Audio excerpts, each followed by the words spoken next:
होलिका ने प्रहलाद जैसे प्रभु भक्त को जलाने का प्रयत्न किया, उसका हजारों वर्षों से हम पूजन किस लिए करते हैं। ओम नमः शिवाय। आस्था सागर यूट्यूब चैनल में आपका स्वागत है। लोगों के मन में एक प्रश्न रहता है कि जिस होलिका ने प्रहलाद जैसे प्रभु भक्त को जलाने का प्रयत्न किया, उसका हजारों वर्षों से हम पूजन किस लिए करते हैं। होलिका पूजन के पीछे एक बात है। जिस दिन होलिका प्रहलाद को लेकर अग्नि में बैठने वाली थी, उस दिन नगर के सभी लोगों ने घर घर में अग्नि प्रज्वलित कर प्रहलाद की रक्षा करने के लिए अग्निदेव से प्रार्थना की थी। लोक हृदय को प्रहलाद ने कैसे जीत लिया था, ये बात इस घटना में प्रतिबिंबित होती है। अग्निदेव ने लोगों के अंतःकरण की प्रार्थना को स्वीकार किया और लोगों की इच्छा के अनुसार ही हुआ। होलिका नष्ट हो गई और अग्नि की कसौटी में से पार उतरा हुआ प्रहलाद नरश्रेष्ठ बन गया। प्रहलाद को बचाने की प्रार्थना के रूप में प्रारंभ हुई घर घर की अग्नि पूजा ने कालक्रमानुसार सामुदायिक पूजा का रूप लिया और उससे ही गली गली में होलिका की पूजा प्रारंभ हुई। नरसिंह अवतार हिंदू धर्म ग्रंथों के अनुसार भगवान विष्णु के 10 अवतारों में से चतुर्थ अवतार हैं, जो वैशाख में शुक्ल पक्ष की चतुर्दशी को अवतरित हुए। पृथ्वी के उद्धार के समय भगवान ने वाराह अवतार धारण करके हिरण्याक्ष का वध किया। उसका बड़ा भाई हिरण्यकशिपु बड़ा रुष्ट हुआ। उसने अजेय होने का संकल्प किया। सहस्त्रों वर्ष बिना जल के वह सर्वथा स्थिर तप करता रहा। ब्रह्मा जी संतुष्ट हुए। दैत्य को वरदान मिला। उसने स्वर्ग पर अधिकार कर लिया। लोकपालों को मार भगा दिया। स्वत संपूर्ण लोकों का अधिपति हो गया।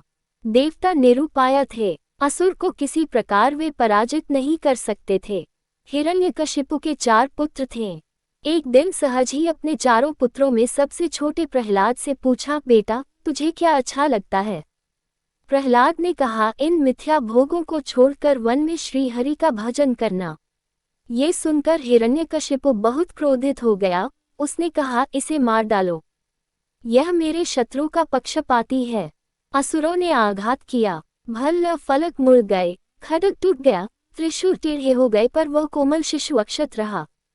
दैत्य चौंका। प्रहलाद को विष दिया गया, पर वह जैसे अमृत हो।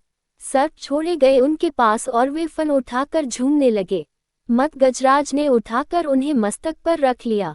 पर्वत से नीचे फेंकने पर वे ऐसे उठ खड़े हुए जैसे शैया से उठे हों।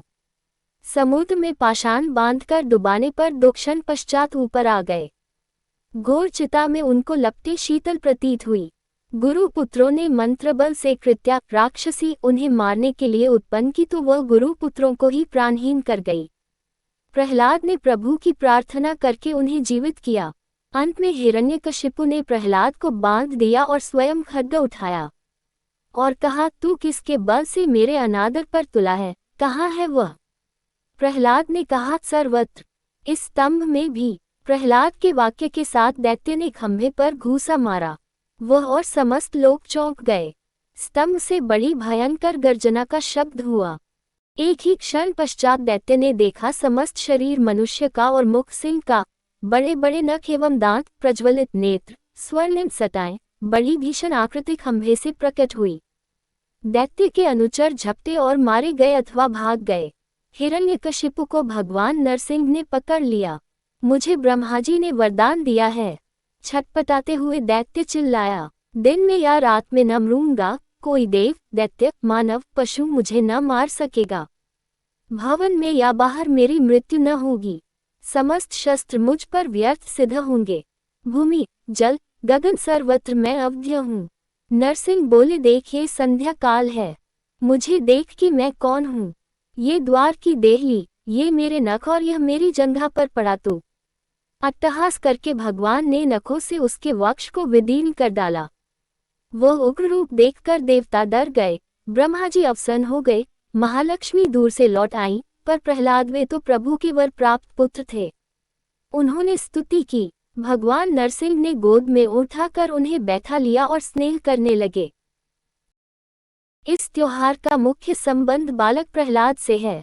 प्रहलाद था तो विष्णु भक्त, मगर उसने ऐसे परिवार में जन्म लिया जिसका मुखिया क्रूर और निर्दयी था। प्रहलाद का पिता अर्थात निर्दयी हिरण्यकश्यप अपने आप को भगवान समझता था और प्रजा से भी यही उम्मीद करता था कि वह भी उसे ही पूजे और भगवान माने। ऐसा नहीं करने वाले को या तो मार दिया जाता था या कैदखाने में डाल दिया जाता था। जब हिरण्यकश्यप का पुत्र प्रहलाद विष्णु भक्त निकला तो पहले तो उस निर्दयी ने उसे डराया धमकाया और अनेक प्रकार से उस पर दबाव बनाया कि वह विष्णु को छोड़ उसका पूजन करे। मगर प्रहलाद की भगवान विष्णु में अटूट श्रद्धा थी और वह विचलित हुए बिना उन्हीं को पूजता रहा। सारे यत्न करने के बाद भी जब प्रहलाद नहीं माना तो हिरण्यकश्यप ने उसे मार डालने की सोची। इसके लिए उसने अनेक उपाय भी किए मगर वह मरा नहीं। अंत में हिरण्यकश्यप ने अपनी बहन होलिका, जिसे अग्नि में न जलने का वरदान था, को बुलाया और प्रहलाद को मारने की योजना बनाई।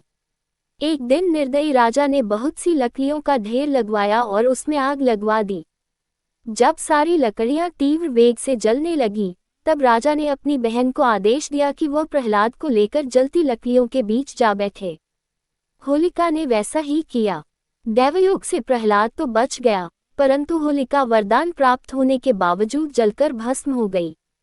तभी से प्रहलाद की भक्ति और आसुरी राक्षसी होलिका की स्मृति में इस त्योहार को मनाते आ रहे हैं। ओम नमः शिवाय।